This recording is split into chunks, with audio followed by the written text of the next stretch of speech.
Hey guys, happy Homebrew Wednesday. Cheers. Hey, listen, a few days ago, I had the pleasure of speaking to John Palmer. And him and I had a great conversation, and he answered a lot of questions for me. And I think that you guys are going to really enjoy this. We did talk for over an hour, so, you're going to have to put aside some time for this one. But hey, get yourself a nice cold beer, and I hope you enjoy this. This interview is uncut, unedited, completely from beginning to end, so I wanted you to make sure you guys knew that, so that you didn't think I was trying to hide anything or cut anything out that I didn't like. Everything was great, and I really did enjoy doing this. So without further ado, John Palmer. John, how are you? I'm doing very well, thank you. Good stuff. Good to be here. Oh, listen, you have no idea how much we appreciate you giving us your time here. My viewers this is going to be a thrilling thing for all of us.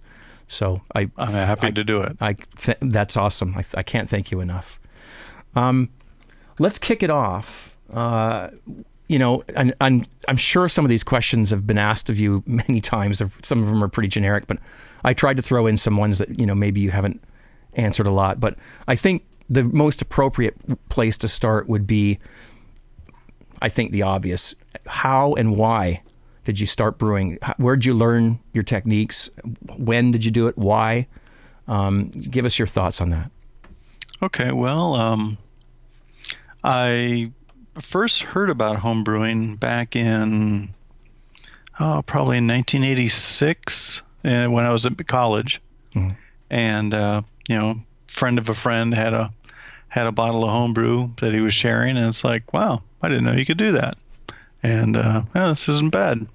Yeah. So, flash forward, 5 years. I had moved to California to work in aerospace, and I couldn't get the kind of beer out here that I was used to drinking back in the Midwest. I had gotten rather fond of Stroh's Dark and Michelob Dark, and all they had out here was Corona and Bud Light. So I thought, well, if that guy could brew beer, then I can too. And so started looking into it, and I learned from Dave Miller's book, and the rest just kind of came naturally from that. Bad first batch, trying to understand what the hell went wrong. And from there, started writing down my tips and, do's and don'ts. Because, it was back in the early 90s, it was all, kit beer. All grain was out there, but it was still kind of a mythical thing, at least at the brew shop I was going to. Mm-hmm. And but gradually, with the birth of the internet and so on, people started sharing information, and I started sharing information, and it all just kind of snowballed from there. Awesome. So, did you start with the kits, with the pre-hopped? Like, what were your first few batches? What were they? Well, the very first batch was an American light lager. 5 pounds of corn sugar and a pound of malt extract, kind of thing, yeah. And some hops and dry yeast. Yeah. And it was I was doing it, in the summer in my apartment. Yep. And it was too hot. It was like 75, 80 degrees. And that first batch was bad for a number of reasons.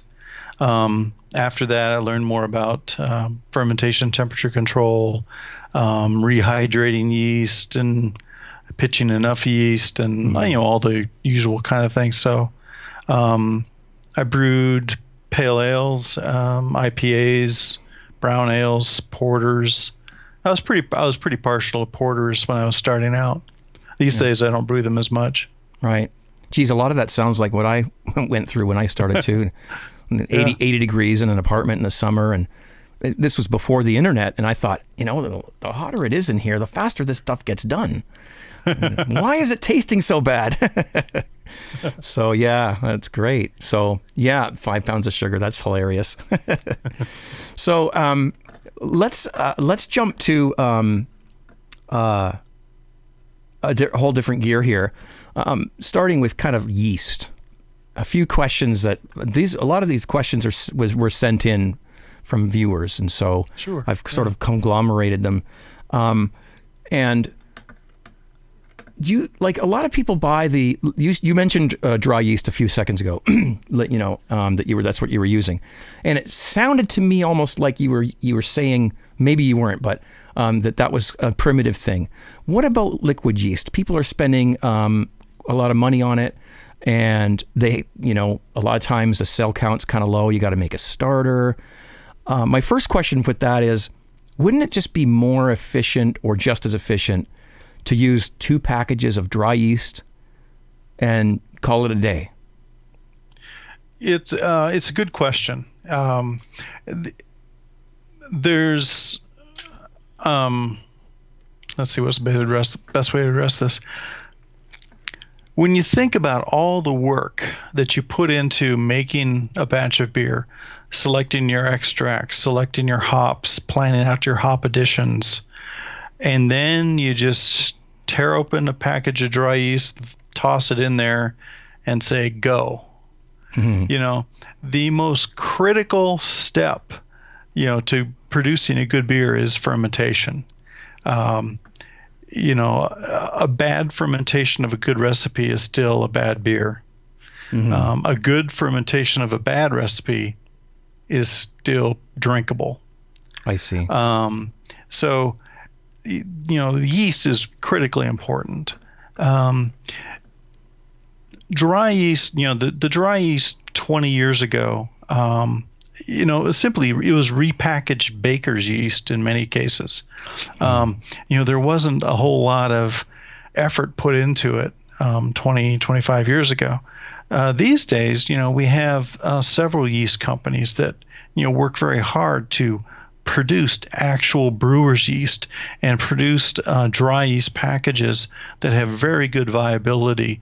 That is, when you open that yeast pack and rehydrate it, 90% of the cells are ready to go. Mm-hmm. They're fully healthy, they're alive, and they'll ferment the beer. 25 years ago, half the yeast cells would be alive in the packet. Mm-hmm. You would have a stressed fermentation that would typically produce a lot of off flavors, phenolics, fusel alcohols, lots of esters. There's a variety of things that can go wrong, in a stressed fermentation like that. So when it comes to yeast today, you're working with better yeast, and there's nothing wrong with dry yeast, providing that you treat it correctly, and that is rehydrating it before you use it. Okay. And pitching the proper amount, the correct number of cells. That's another critical factor for good fermentation is the correct pitching rate, or an appropriate pitching rate. There's no single correct answer, but we're talking about a range here. Right. And it's really hard to know, I guess, your pitching rate when you're dealing with any yeast. Is there a way to judge that? Well, generally a yeast packet, I'd have to look at how to brew to get the right number. But well, I've got a copy right here. It's something like, there's roughly like 150 billion cells in the packet, and I think that if you assume say 75% vitality, depending on how it was stored, that works out to about enough yeast to ferment 5 gallons of a 1040 batch, a 1040 original gravity. Same way with your liquid yeast packets, your vials, your pouches. Those are typically 100 billion cells, and those are typically stored in the refrigerator at the homebrew shops. The vitality is quite good, mm-hmm. and those are also sufficient to brew 5 gallons of 1040 wort. Okay. You can go to MrMalty.com. That's my friend Jamil's yeast pitching rate calculator. Yeah, it's online. mrmalty.com, and or you can look into How to Brew or Brewing Classic Styles or the Yeast book. There's several references around these days. Okay. And they'll give you, they'll calculate a pitching rate for you given a number of factors like how old the yeast is, how many gallons of wort you're pitching to, what the gravity of that wort is, various factors. Okay. So you're basically advocating rehydrating dry yeast no matter what. Yes. Yeah. Okay. The yeast companies, it's if you've ever worked in industry, you have the engineers and the scientists that develop a product, and then you have the marketing guys that say, no, we got to make this easy. We got to, we got to make this easy to buy. It says it says right on like a US04, whatever, it says right on the back of the thing, sprinkle on wort. Yeah.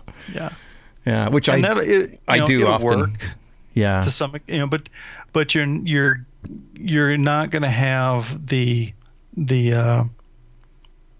you're not going to have the vitality, or you're not going to have the same number of yeast cells at the same level of strength that you would if you rehydrated them first then pitched them. How come this is interesting. So why isn't sprinkling the yeast onto the wort rehydrating it in the wort that it's going to be living in for the rest of its basic life? It's because of the osmotic pressure problem. The water or the wort has, anywhere from 1040 to 1070 gravity. That's a lot of sugar dissolved in the wort, and it raises the osmotic pressure difference across the yeast cell membrane. So, the yeast is trying to pull water into the cell, rehydrate the cell. At the same time, the sugar in the solution is holding on to that water, so it makes it harder for the yeast to rehydrate itself. I see. That makes perfect sense. Yeah. Okay. Well, that's more information than I thought I would ever get. Let's talk. So liquid yeast then. Okay. Let's assume that somebody wants to use liquid yeast, and if they do, is it necessary to do a starter with liquid yeast, or can you just add it directly? It depends on how fresh that yeast is. Right. There's several factors that go into pitching rates and yeast health and so on. With dry yeast, the yeast companies take care in building up the trehalose reserves in the yeast cell. In other words, their glycogen reserves. These are storage starches and proteins that the yeast can draw upon for energy once they've rehydrated. And so, basically they packed a lunch and can wake up a little bit before they start fermenting. So they're ready to reproduce. In other words, when you throw them in, when you rehydrate them and put them in the wort, dry yeast cells have that lunch bag with them, gets them started. Liquid yeast has been sitting in, it doesn't need rehydration, but it's been sitting in a zero nutrient or low nutrient liquid all this time. So they have essentially been living off of their glycogen and trehalose reserves. And so they've eaten their lunch already, and may have eaten it last week. And so you pitch them into wort, they're at a lower health level comparatively. Okay. And so that's why you pitch them into a starter. You pitch them into a fairly low gravity wort, 1020, 1030, up to 1040, and let them work on that wort in a higher oxygen condition, and this serves as an appetizer, a light snack, gets them up to speed. They build up their trehalose and glycogen reserves. They build up their sterols. They get ready to actually reproduce and be pitched into the main wort. Okay. So, again, if the liquid yeast pack is really fresh, like less than a couple weeks old, and you may not have to pitch a starter. Depending on the gravity of your wort, you could simply pitch that yeast vial or that yeast pouch directly into your wort, and they would take off and go. Okay. If it's been a couple, 3 weeks, a month, 2 months, I see. Now they are a little nutrient poor, and it benefits them to be pitched to a small wort, let them get back up to speed, and then take that yeast and pitch it to a full size wort. Okay. You could also pitch multiple packs, multiple pouches. Again, you're kind of balancing decisions like, how old are these yeast packs? How many yeast cells do I need to pitch to my wort? In general, it's kind of hard to know how well the yeast has been treated while it's been stored at the homebrew shop or being shipped to you. Right. A starter is just a really good way of ensuring that when you do pitch that yeast to your batch, your lovingly crafted, agonized over a recipe, that yeast is going to perform as well as it can. It's just a little extra insurance policy. Sounds good. Oh, so I guess the bottom line is dry yeast rehydrated or liquid yeast with a starter. Which one? Yeah. Which one would you choose? Typically I'm brewing with liquid yeast because, like I say, after agonizing over all the other ingredients that I'm putting into a beer, to pitch just a generic ale yeast, a dry ale yeast, and although I really can't say that anymore these days. I mean, there's quite a few selections out there, but it's.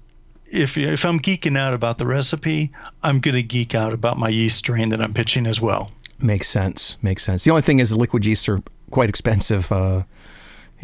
Yeah, I suppose. I guess if you're just brewing like an extract or something like that, or a simple beer, maybe the dry yeast would be great. But if you're, like you said, if you're geeking out, spending 5 or 6 hours on a brew day, why not go all out and get the good yeast? That's right. Liquid yeast. That makes perfect sense. And frankly, I mean, if you're using dry yeast...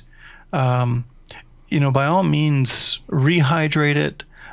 Check your pitching rates, and if you're brewing regularly, save that yeast and create your own yeast bank in your refrigerator. Wash it, distilled water and so on.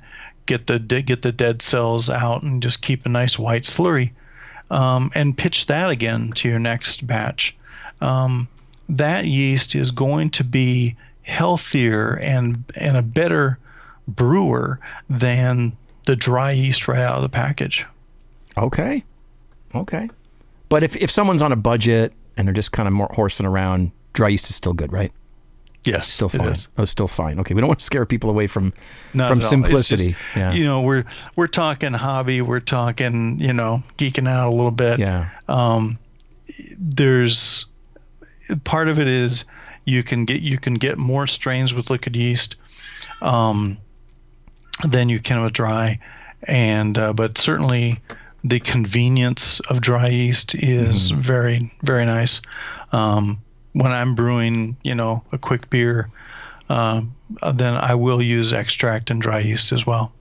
Okay, there you go. I think that's just about says it all about yeast as far as we know. Is there a good book you can recommend?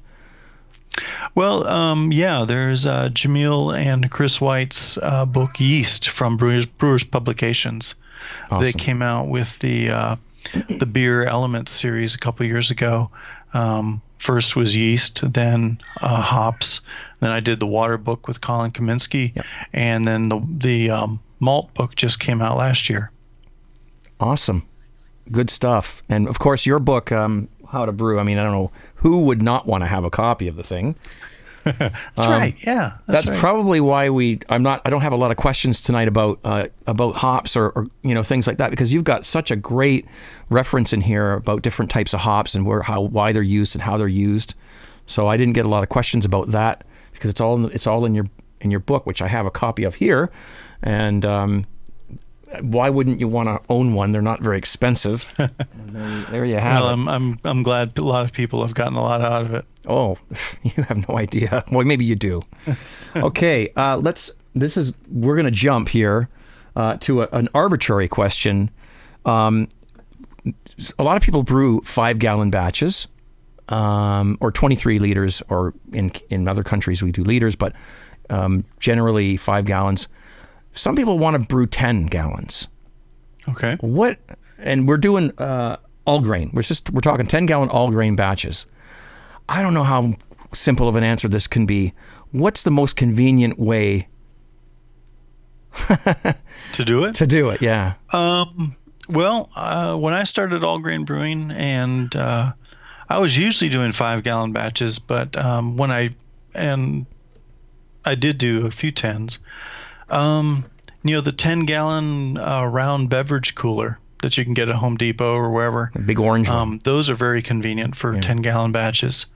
They'll hold 18, 20 pounds of grain, which is sufficient for, 10 gallons of 1075, original gravity.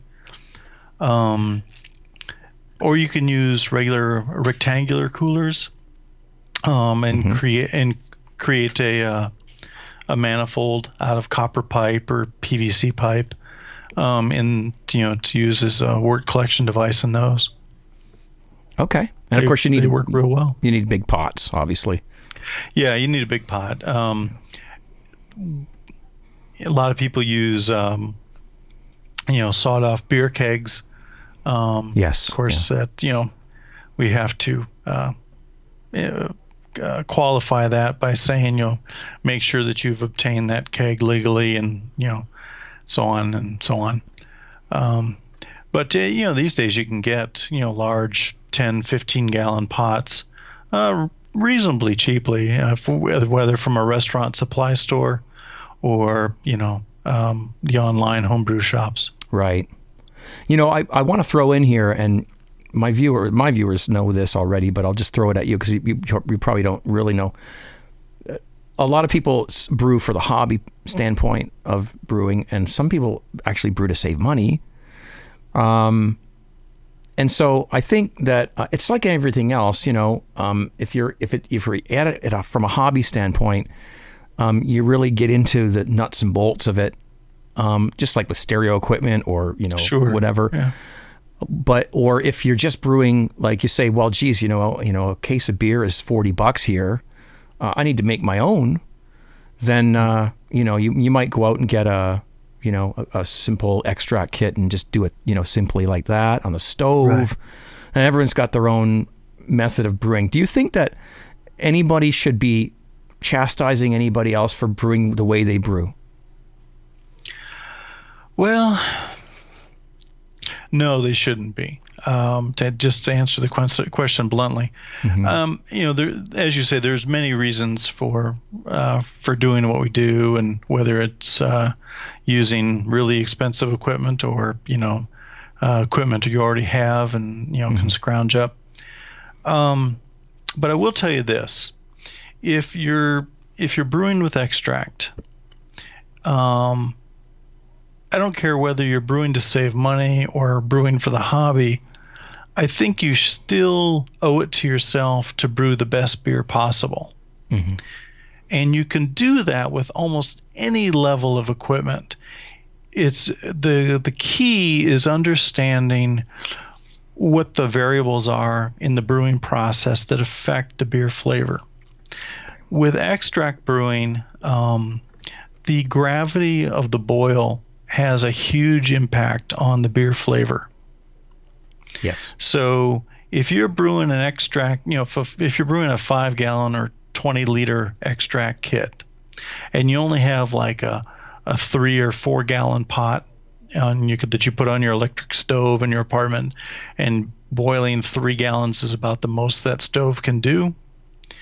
If you put all of your extract for a 5-gallon batch into that pot, the beer is not going to taste the same as it would if you had done a full volume boil, a 5-gallon boil, over a propane burner outside. And it's because of the gravity of the boil For instance, if you're brewing a 1050 gravity pale ale, making 5 gallons, you're probably boiling, say, 6 gallons of wort to produce a 5-gallon, batch in the fermenter. So that gravity of that wort during the boil would be like 1040, and then at the end of the boil, it would have boiled down to like 1050. Okay. Mm-hmm. Those two numbers drive what we call the Browning reactions, the Maillard reactions that occur during the boil. Those really drive the flavor contributions and drive the flavor of that beer. If you do a concentrated boil with lots of extract and less water, and then dilute in the fermenter, you're going to get different melanoidins formation. You're going to get different flavors forming during that boil that really aren't appropriate for that style. So, in other words, you're doing a boil that would be more similar to, say, a Bock beer or a strong stout or something rather than a pale ale, and the flavors that you get as a result of that boil are going to be a little bit off. So this is where a lot of the talk about extract twang and different off flavors from extract, this is where a lot of them arise, is because they're boiling too high a gravity in the attempt to reduce the volume on the stove. Okay. Yes, makes sense. Sorry to ramble on about that. No, hey, ramble on. This is awesome. There are more questions I have regarding extract, since we got into that topic. But what I'll do is I'll steer away from that just for a bit, and we'll come back to that. Is that okay? Okay, sure. Sure. Because I want to try and make sure everyone gets... Okay. There's this thing called cold mashing. And you're familiar with that, I assume. I haven't heard the term, and I'm gonna say it's a misnomer, but proceed. Okay. Steeping your roasted grains at room temperatures. I think that some people might even do it overnight in the refrigerator and cold steeping, do a mash. Sure. Sorry, did I say steeping? No, you said mashing, but okay. It should be properly steeping. Okay. So if you're taking like base grains like 2-row and whatever specialty grains you want, and you're trying to make a wort, you're trying to extract sugars, can that be done at room temperature overnight or in the refrigerator overnight? I think this is the question. Okay. With base malt, no. Okay. Base malt, that is a malt such as normal 2-row barley that's been malted. Sorry, the stupid cat. It's okay. Don't worry about it. The enzymes have to work at 150 degrees. Okay. Fahrenheit. I see. 65 C. So if you do that cold, it's not going to happen. Okay. What about steeping? Now, it's a difference between mashing and steeping. Okay. As you know. Mashing by definition is steeping at 150 degrees for an hour in order to effect this enzymatic conversion of the starches in the malt to sugars. Specialty malts, on the other hand, and I'm talking about your caramel malts, your roast malts, all these, specialty malts that have some color to them. These don't have enzymatic power. The starches have been solubilized, which means that they've been heated and been rendered water soluble by the heat of the specialty malt process, kilning, roasting, and so on. These malts can be treated like tea, and so you can do cold steeping, you can do hot steeping, and what you're doing is simply leaching out the flavors and sugars, in the case of caramel malts, that are already present in the malt. You don't have to mash them. So the specialty malts, caramel, roast, and so on, those can be steeped cold or warm or hot, whatever tickles your fancy. Cold steeping tends to release more of a fresh, crushed aroma to the wort. So let's for example, if you're steeping a chocolate malt, if you take that crushed malt bag, that you just got from the homebrew shop and smell it, you're going to get this dry coffee, chocolate, cocoa kind of aroma from it. If you cold steep it, that's the aroma that you're going to get in the wort. You're not going to get a lot of flavor. Okay. You'll get some, but not a lot. If you hot steep it, now you get lots of flavor and you get a little different aroma. And it's the difference between what dry coffee grounds, fresh crushed coffee grounds smell like versus what the coffee smells like. Okay. Because same thing, really. Yeah. So. Okay. All right. Good answer. Good question. Okay. And now let's move to the other end of the process. When the wort is, everything's all boiled and everything's ready to go, and you need to cool your wort. A lot of people do the no chill method, where they leave it, they put a lid on it while it's hot, while it's like they pour it into a fermenter or whatever. Sure. Lid on. And you already know this, but I'm just explaining it for people watching. And then they leave it overnight until it cools to room temperature, and then they open it up and pitch the yeast. There's a lot of debate about this. What's your thoughts? Depends on one factor is depends on whether you're doing extract or all grain brewing. If you're doing extract, that wort has already been boiled once, and during the malt extract production process, and you have less to worry about in terms of the wort sitting hot and producing DMS. Okay.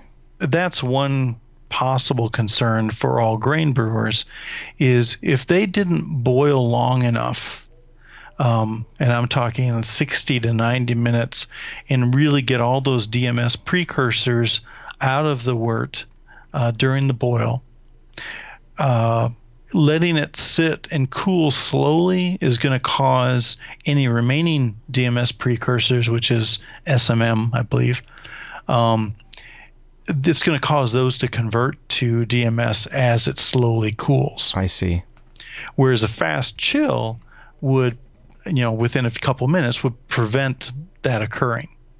So, are you? In other words, if you're an all grain brewer, be sure that you boiled long enough if you're going to do no chill to prevent excessive DMS in your beer.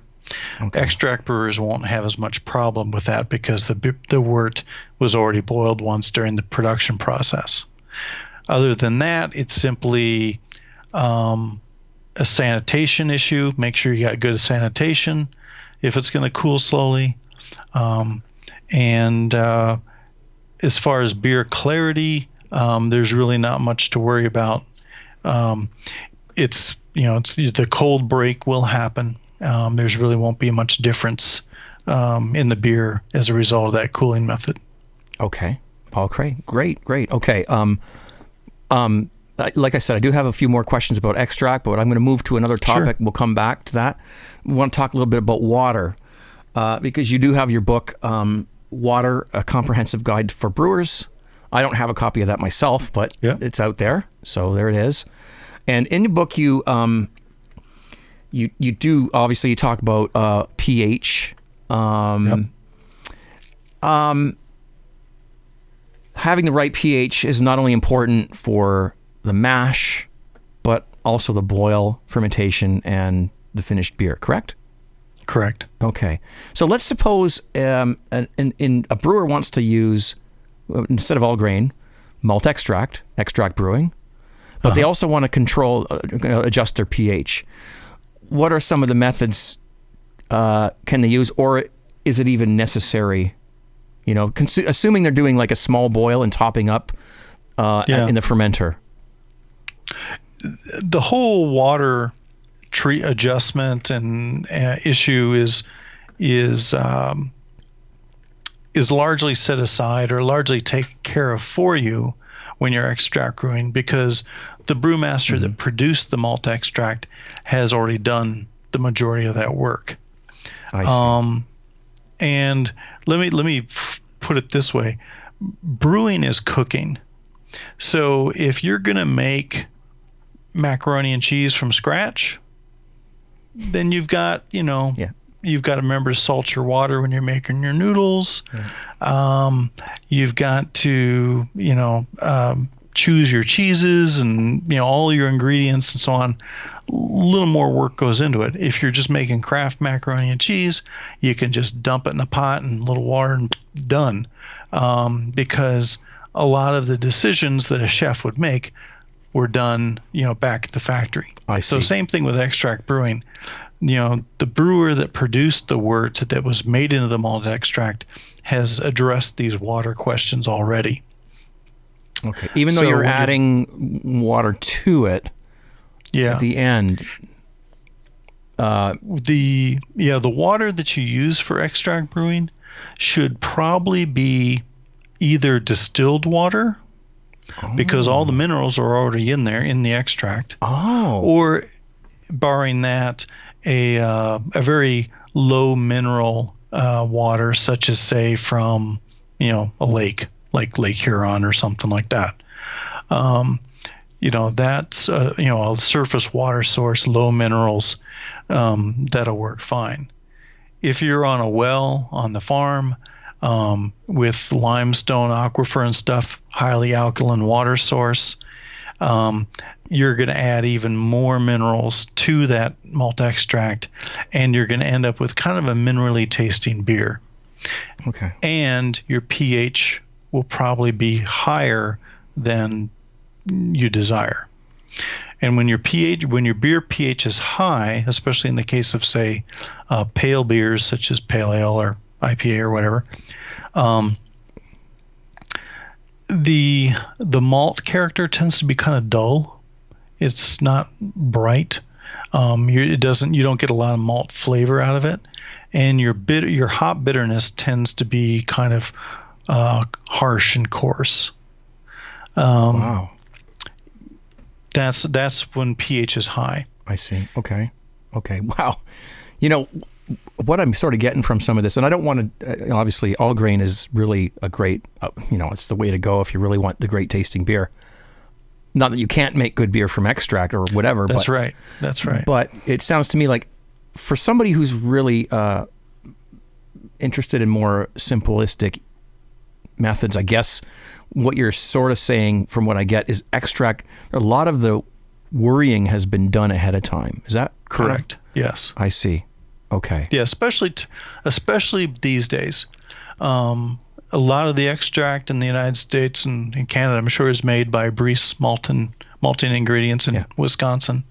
And it's a real brewery producing real brewing extract. So, it's the real deal. It's not Baker's malt. This is a real beer wort that's just been dehydrated for you to make it inconvenient. Same with and the same goes if you're buying kits from the UK or Australia. These days beer kits are made from brewing wort. It's good stuff. Okay, it all keeps coming back to wort or back to extract, which is good because I've got a lot of questions about that. But since we're talking about water. What about, so what you're saying is distilled water with all grain, probably not a good idea. No. Because the minerals. But when you're brewing with extract, then would be okay to use distilled water. Yes. Even though there's not a lot of water in the... Yeah. Well, so there's not a lot of water in the extract itself, but you say the minerals are left over? Yeah. Sure, they would be, when they dehydrate the wort to create the extract, all the minerals, that is all the salts, that were part of the brewing process, those are left behind. Only the pure water evaporates off. Right. That makes perfect sense. That was kind of a dumb question of mine, I guess. But no worries. Now, some people have soft water. Yeah. Does that make it is there a problem with that? The problem with softened water is that generally people use sodium chloride softening to get rid of calcium and magnesium, which causes carbonate scale on their pipes. Okay. And what a water softener does is it removes the calcium and magnesium, which actually you want in your beer, and replaces it with sodium, which would be fine, except that if you have a lot of sodium in the water and you brew beer with it, now the beer could get, depending on the original concentration, could start tasting a little bit salty. And if you are an extract brewer that is adding, say, calcium sulfate to his extract batch, trying to boost the hop presence, the hop character, the high sodium levels combined with the calcium and sulfate is going to make that beer taste a little bit metallic. Okay. So we generally avoid sodium in our brewing water for that reason, because it does tend to generate some minerally and metallic flavors at high levels. So it's just nicer to not have to worry about that at all. So if you're on a water softening system, I suggest that you pull your brewing water before it goes through the softener. Okay. Use your raw water. But like I said, you want the calcium and the magnesium. Those are both used by the yeast and other chemical reactions in the brewing process during fermentation and clarification. You need the calcium and magnesium in there. You don't want to take it out. Okay. Awesome. And again, your book, Water: A Comprehensive Guide for Brewers, would be great if anyone goes into that. Goes into all that stuff. Yep. I'm sure it does. Yes. All right. I'm going to jump tracks here for a moment, and I'm going to pop the question. This question's been tossed around. I get chastised for doing this a little bit, not a lot, but a little bit. We're talking the pre-hopped kits. Okay. Okay. As you said, you started out with dumping a whole bunch of sugar in with it and topping it up with water, and there, Bob's your uncle. There you have it. Right. I don't promote that anymore. I used to. Some of my first videos on YouTube were doing that, Okay. This was 8 years ago.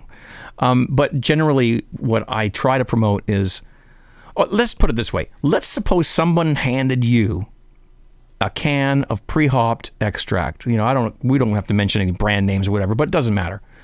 Like a sure. an English bitter or a whatever, and sure. said, John, make beer from this and make good beer from this. Can you do it, and how would you? Well,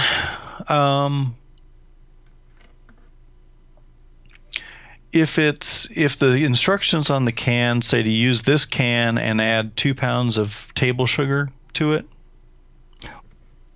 I would say instead to use 2 pounds of dry malt extract. Right. No, I'm kind of talking about you're allowed to add anything you want. Mm-hmm. Hops, grains, whatever. Yeah. Using the kit as a base, so you don't have to do a 1 hour boil because the bittering hops are already there. Right. Is that something that you think is going to make some decent beer? Yeah. Yeah. I mean, yeah. Again, you owe it to yourself to brew the best beer possible. Right. With the time you've got, right? Yeah. Yeah. So, dry malt extract, pale dry malt extract instead of table sugar, it's going to taste better. It's pre-hopped. I don't know. Let's for the sake of argument, let's say we don't know, whether it's a bittering addition or bittering and flavoring additions that they did, in the kit. Let's just assume it's bittering. So we could add, another ½ ounce of hops at the end of the boil, or partway through the boil, to get a little more hop character going in that beer. You can do that. the yeast that comes with the can. Maybe it's a name brand, maybe it's not. You may want to substitute yeast, strains. Whether it's a different dry yeast that you're particularly fond of, and you've worked with it a lot, and you know how it works, or it's a liquid yeast strain, or something new you want to try. Yeah, you can use a beer kit like that, either by itself, with that caveat on avoiding the table sugar, and like I said earlier, watch your boil gravities. Yeah, you can. There's a lot of good beer kits on the market these days. Do you think you could make an award-winning beer with extract? I know I can, or at least I know other people can. There's just this past month at the National Homebrew Convention conference in San Diego, one of the members of my brewing club, Jimmy, he brewed a really nice Pilsner that was entirely from extract, and made it to second round. So, okay. It didn't win, which is not surprising given the 7,000 entries in the homebrew competition there. Right. But, it made it to second round. So he was judged as a worthy beer, and it was entirely from extract, an extract Pilsner recipe. Okay. Good answer. That's good.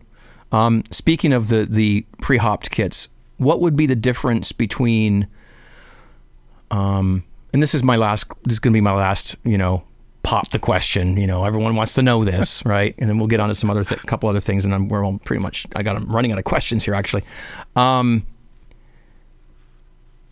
Again, if somebody's brewing to save money, and I want you to be completely honest with me, don't tell me what you think I want to hear, okay?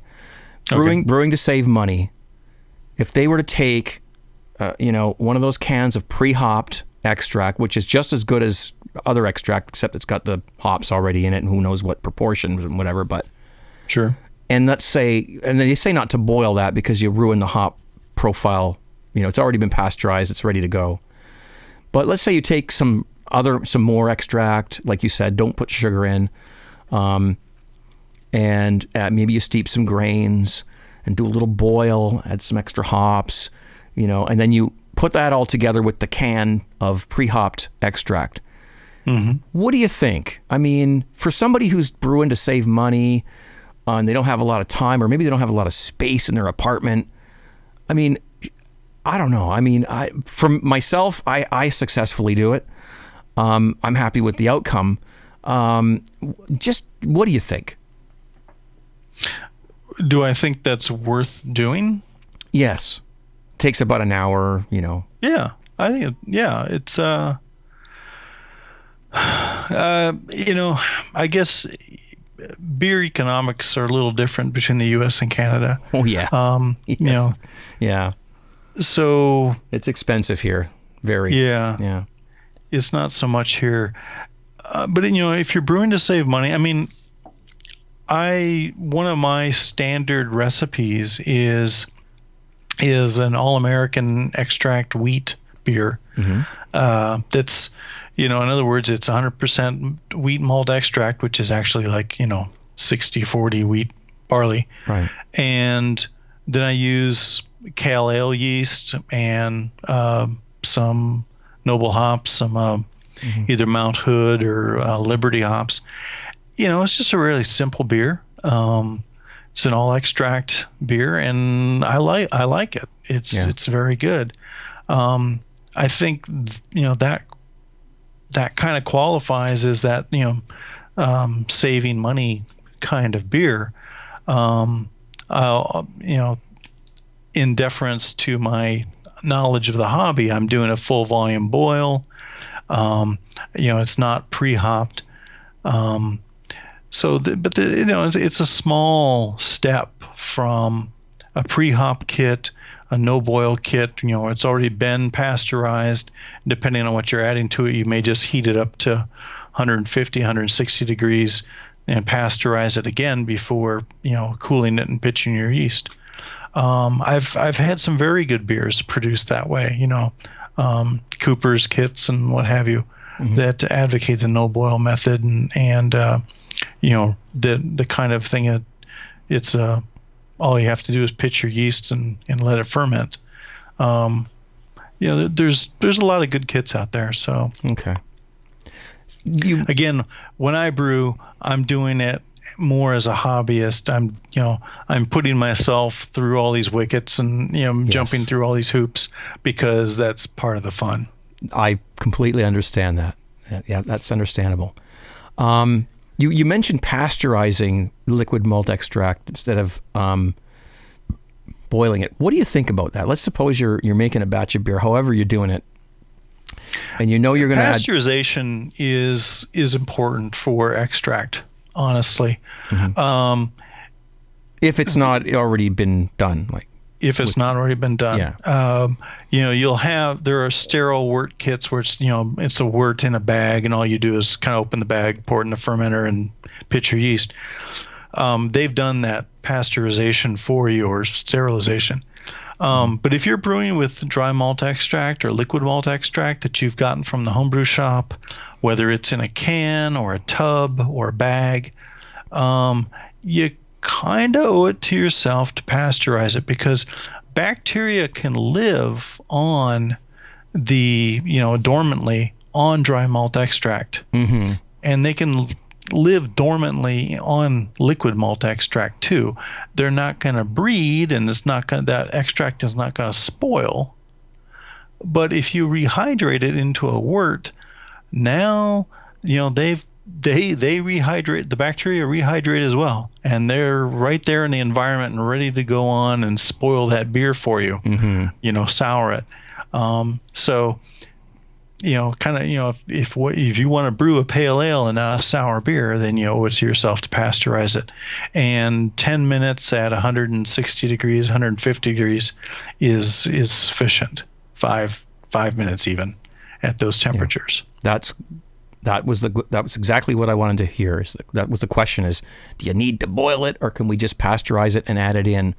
You can just pasteurize it. And what about, again, I hate going back to this, keep going back to this, but people are going to ask, like you mentioned the Cooper's kits and whatever, those are the no boil ones. Do you still think you should pasteurize them, or are they already okay to just dump in and add your stuff to them?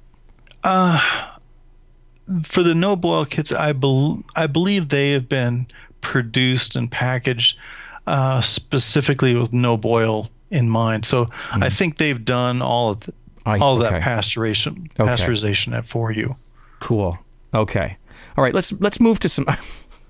I don't want to make everybody think I'm trying to go in a certain direction here, but these are the questions I got. It's all right. Yeah. All grain.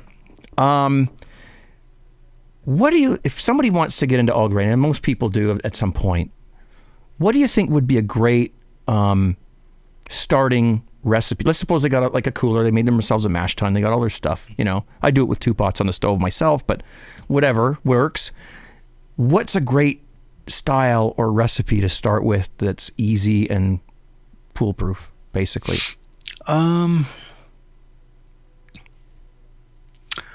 Well, I would say either a pale ale or a brown ale. In how to brew, I recommend a brown ale.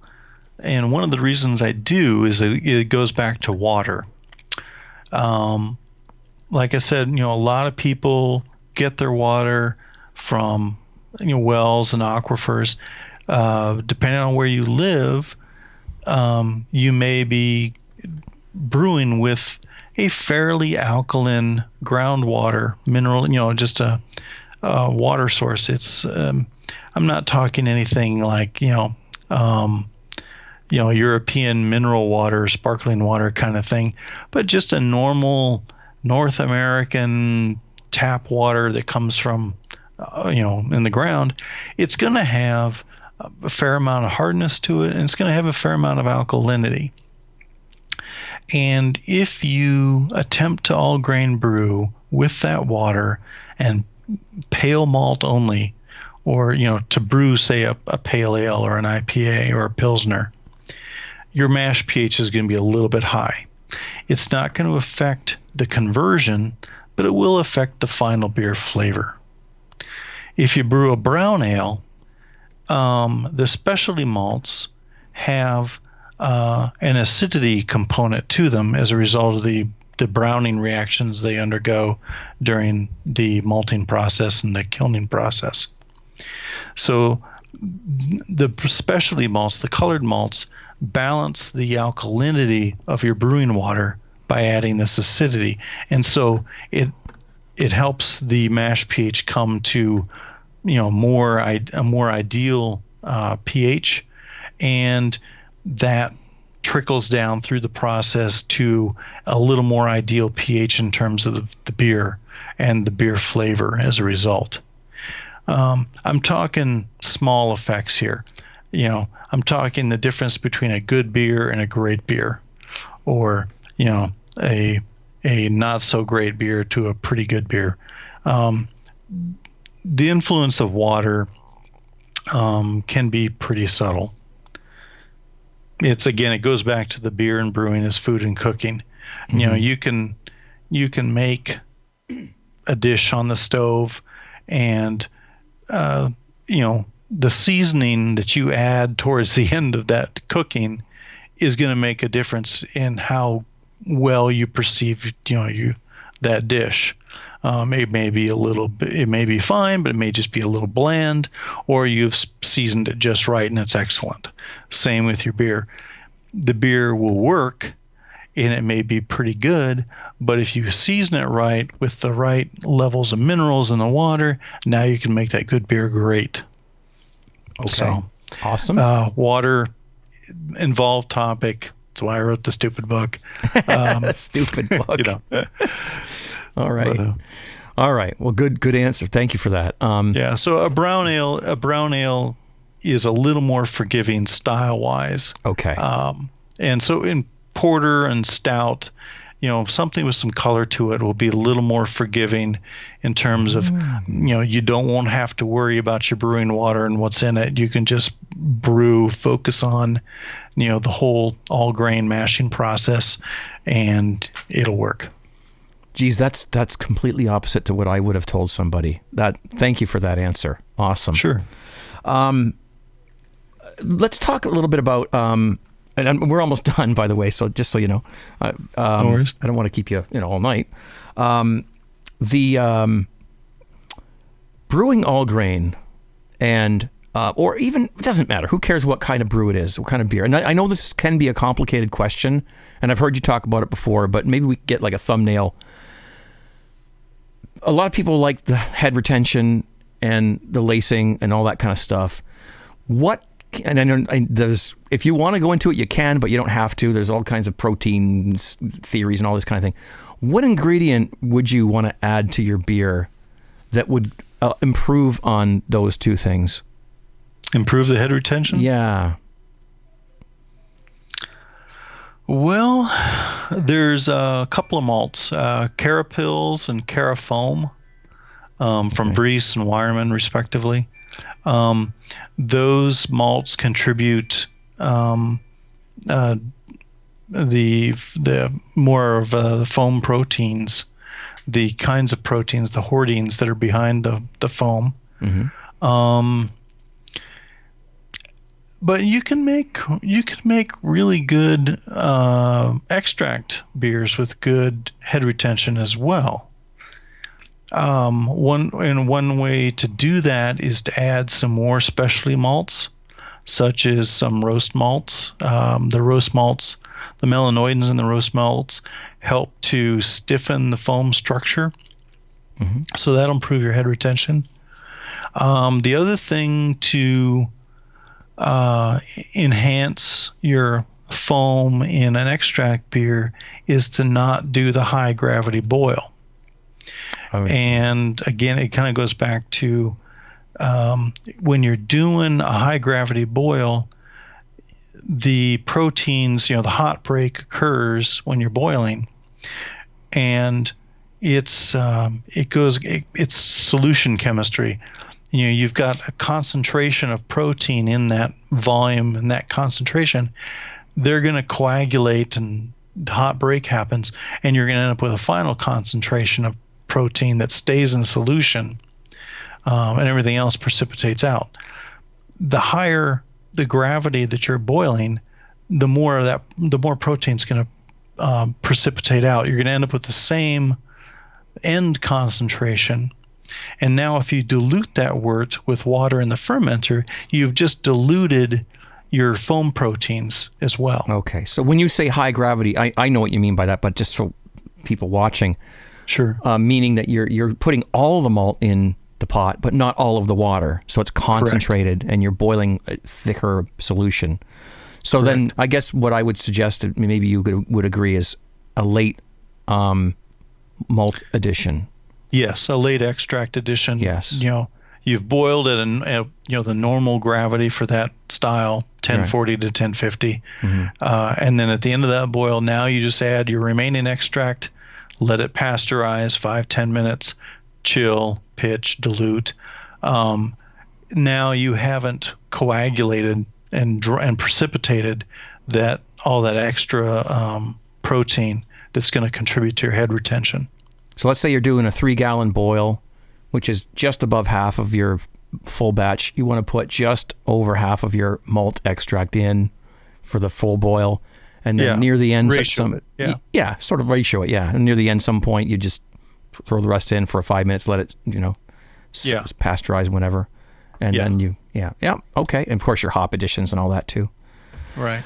Yeah. Makes sense. Okay. So, all grain, it's not really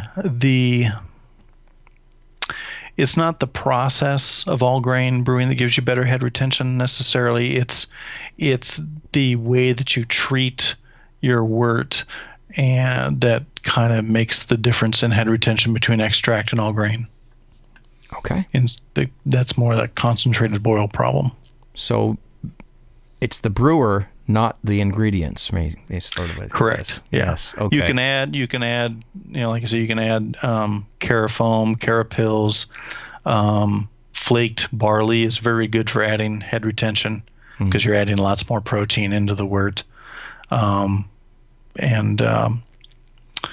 Flaked wheat, roast malts will also contribute to foam retention. And more hops. I was just about to ask you that. Yes, hops. Yeah, more hops. Yeah, we all love hops. That'll improve your foam retention as well. Yeah. Okay.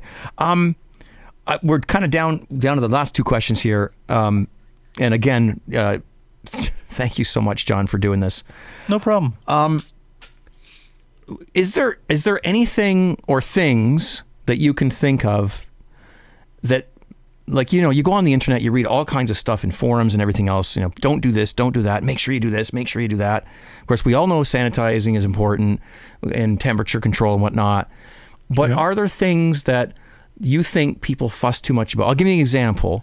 I was kegging not too long ago, and I forgot to purge the keg. So for anyone who doesn't know what that means, you put your beer in the keg, and then there's a little bit of, you put the lid on, there's a little bit of oxygen left in there, and you don't want to oxygenate your beer, so you're supposed to hook up your gas, and purge out the oxygen. I forgot to do that once. Okay, and then I put my keg in the freezer. I let it get cold. I took it out later, shook it, force carbonated, and as I was doing that, I thought, oh no, I forgot to purge my keg. Now, the beer turned out fine. Things like that. What do you think with that and other things? There are things that you can think of that people just worry too much about with brewing. Well, there are several I can think of. Hot side aeration is a topic that too many brewers get wrapped around the axle on.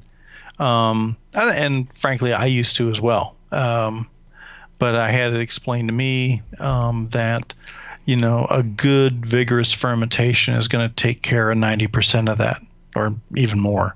Mm-hmm. So, hot side aeration, that is aerating your wort, splashing it while it's hot and so on before you pitch your yeast, and so on, that's going to increase the likelihood of staling of your beer. A good fermentation is going to take care of that for you. Forgetting to purge your headspace, that will lead to shorter flavor stability for the beer than if you had purged it. But again, are you drinking the beer within 2-3 weeks? Serving up, this is, it's a time thing, so it may not be a big deal. It may be a style of beer, say a porter, that can handle a little bit of oxygen, a little bit of staling, and developing some what we would consider some complex flavors. There are other beer styles, of course, like Pilsner and so on, and Hefeweizen that don't handle oxidation well at all.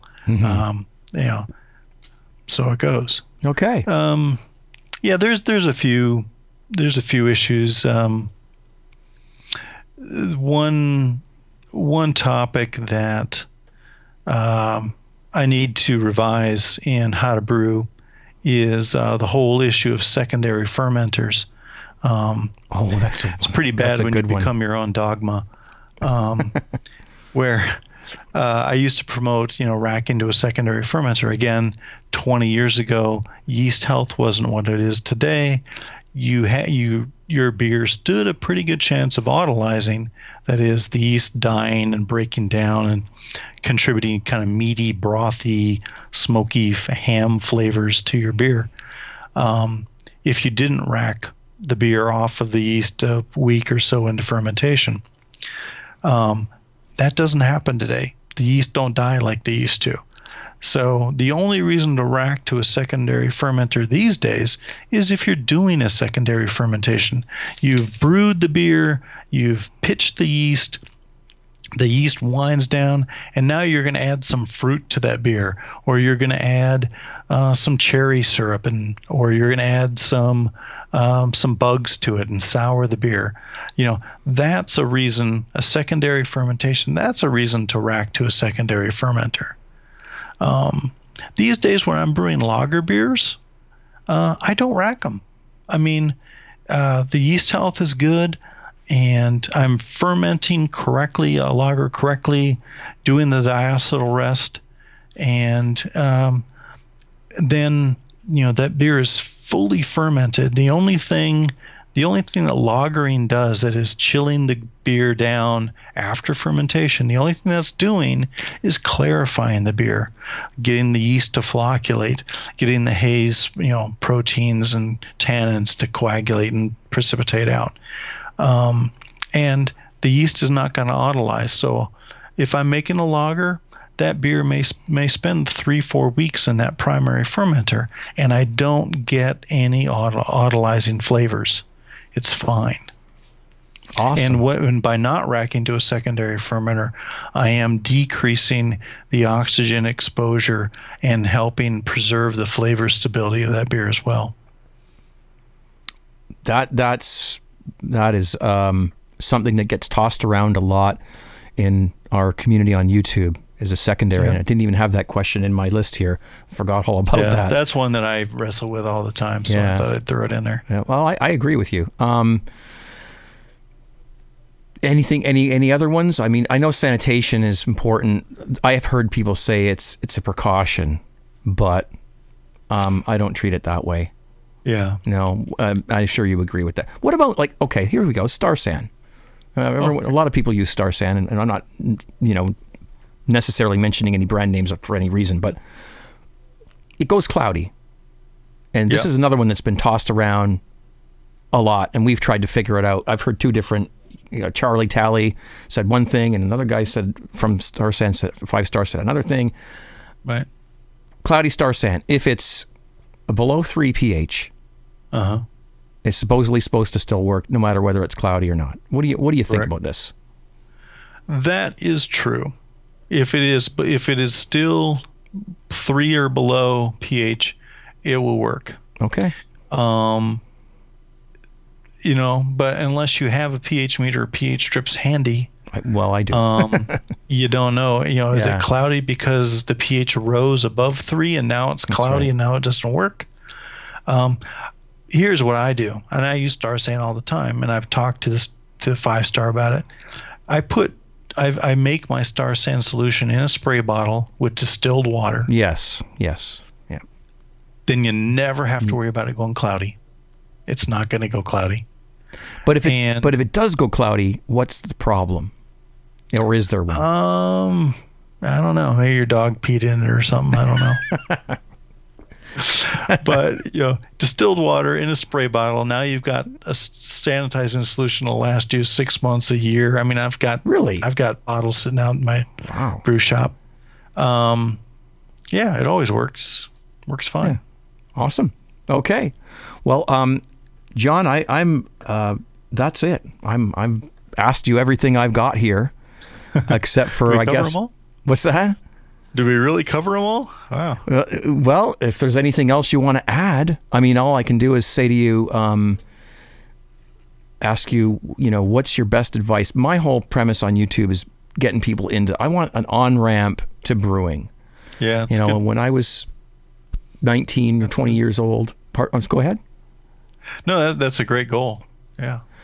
When I started out, if I had like I was 20 years old, and if I had knew that I had to grind up a bunch of grains and mess with steeping or boiling or mashing or anything like that, I would probably never have gotten into it. And I've run across a lot of people so that feel the same way, and I guess what I try to sort of do is say, look, let's get your sanitation down, get your technique down, learn your equipment, and even if it's like a simple fermenter with a stir spoon and a couple of hoses or whatever, and a pot, and once you learn that you can make beer, then move up as far on the ladder as you want. And so, what's your advice? Go ahead. Yeah. Just tell us what you think. Again, I brew, and I encourage others to brew for really the same reasons you do. It's a lot of fun. You can make really good beer. It's not hard. Shoot, we've been doing this for 5,000 years at least. It's brewing is pretty easy. A lot of people are intimidated by the science. Don't be. It's brewing is cooking. It's no different than making macaroni and cheese or spaghetti sauce on the stove. It's just another form of cooking. From the hobbyist point of view, we can buy fancy equipment, stainless steel equipment, temperature controllers, this, that, and the other thing. It really doesn't help you brew any better beer. High-priced equipment can allow you to produce more consistent beer, batch to batch, because you've got that extra level of control. But, I've tasted thousands of home brews over the years. I've met thousands of home brewers brewing on every kind of system, 2 pots on a stove, 3 coolers, fully temperature controlled stainless steel gizmos. No group of brewers brews better than another. It comes down to practice and skill, and the basic tenets of brewing: sanitation, number 1. Number 2, fermentation temperature control. Number 3, yeast management, pitching rates. Number 4, recipe. And then number 5, if you want to go that far, water. Number 1, sanitation. Fermentation temperature control or yeast management, it's not going to fix bad sanitation. You got to have that first. You got to have a clean ferment. Once you got clean conditions, now you worry about your temperature control, because that's the next.